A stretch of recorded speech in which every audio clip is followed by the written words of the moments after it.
بسم الله الرحمن الرحيم. நம்ம சேனலை ஆல்ரெடி பார்த்துட்டு இருக்கவங்களுக்கும் புதுசாக பார்த்துட்டு இருக்கவங்களுக்கும் அஸ்ஸலாமு அலைக்கும் வரஹ்மத்துல்லாஹி வபரகாத்துஹு.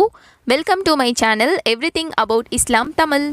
அஸ்ஸலாமு அலைக்கும் வரஹ்மத்துல்லாஹி வபரகாத்துஹு. Dear friends and families, Instagram, Facebook, YouTube அப்படின்னு நேற்று எல்லா சோஷியல் மீடியாஸ்லையும் டிரெக்டர் அமீர் அவங்களுடைய மகள் திருமணம் தான் ட்ரெண்டில் போயிட்டு இருந்துச்சு. இந்த திருமணத்துல சினிமா துறை சார்ந்தவங்களும் அரசியல் துறை சார்ந்த நிறைய நபர்கள் வந்து கலந்துக்கிட்டாங்க. சுபஹானல்லாஹ், இஸ்லாம் கூறிய ஒரு திருமணமாக அது இருந்துச்சு. அதுக்கும் மேல அந்த திருமணத்துல நம்ம எங்க பார்த்தாலும் அல் குர்ஆனுடைய வசனங்களும் நபி ஸல்லல்லாஹு அலைஹி வஸல்லம் அவங்க சொன்ன பொன்மொழிகளையும் அங்கங்க நம்மளால பார்க்க முடிஞ்சிச்சு. சரி, கமெண்ட் செக்ஷன் படிக்கலாம்னு சொல்லி கமெண்ட் செக்ஷன் ஓபன் பண்ணி போனா அங்க நிறைய நபர்கள் வந்து இந்த குர்ஆன் வசனங்கள், ஹதீஸ்கள் பத்தி ரொம்ப பெரும்பான்மையா பேசியிருந்தாங்க. அதுல முக்கியமா பேசப்பட்டது எதுக்காக இந்த அரபி மொழியை யூஸ் பண்ணியிருக்கீங்க அப்படின்றத பத்தி தான். ஒரு பேசிக்கான நாலேஜே இல்லாம இந்த மாதிரியான கேள்விகள் கேட்கக்கூடியவங்களுக்கு ஒரு முஸ்லிமா நான் பதில் சொல்றதுக்கு கடமைப்பட்டிருக்கேன். இஸ்லாமியர்களான எங்களுக்கு எங்களுடைய ஒரே இறைவனால இறக்கி அருளப்பட்ட பொதுமறை தான் இந்த திருமறையான திருக்குர்ஆன். இந்த திருக்குர்ஆன் எங்களுக்கு அரபி மொழியில தான் இறக்கி அருளப்பட்டுச்சு. அரபியில இந்த குர்ஆன் இறக்கி அருளப்பட்டாலும் யார் வேண்டுமானாலும் எந்த மொழியிலனாலும் இந்த குர்ஆனை ஓதலாங்கிறதையும் எங்களுடைய இறைவன் இந்த திருக்குர்ஆன்ல குறிப்பிட்டிருக்கான். இது உலக மக்கள் யாவருக்கும் நல்லுபதேசமே இன்றி வேறில்லை அப்படின்னு சொல்றான். சோ இவ்வளவு சிறப்பு பெற்ற இந்த குர்ஆன் அரபு மொழியில இறக்கி அருள பெற்றதுனால நாங்க குர்ஆனை அரபி மொழியில ஓதுறோமே தவிர இங்க எல்லா முஸ்லிம்களும் அரபு பேசுறவங்களும் கிடையாது.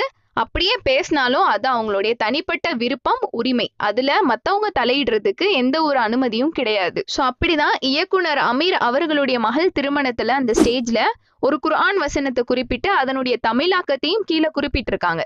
மேலும் அந்த மணமக்களை வாழ்த்தக்கூடிய துஆவையும் அதனுடைய தமிழாக்கத்தையும் அங்க வந்திருக்கக்கூடிய மக்களுக்கு சொல்லி கொடுக்குறாங்க மைக்ல. ஆனா அதை பத்தி யாரும் பேசாம இவங்க எதற்காக அரபிய வந்து திணிக்கிறாங்க அப்படிங்கறத பத்தி சர்ச்சையா பேசிட்டு இருக்காங்க. இன்னும் ஒரு சில அறிவாளிகள் மணப்பெண்ணுக்கு மகராக கொடுக்கக்கூடிய அந்த தொகையை வந்து வரதட்சணை அப்படின்னும், மணமகள் வந்து மேடையில இல்லாதத ஒரு பெரிய விஷயமாகவும் பேசிட்டு இருக்காங்க. இஸ்லாமிய ஷரியத் படி இதெல்லாம் என்னன்றது கூட அவங்களுக்கு தெளிவா தெரியாது.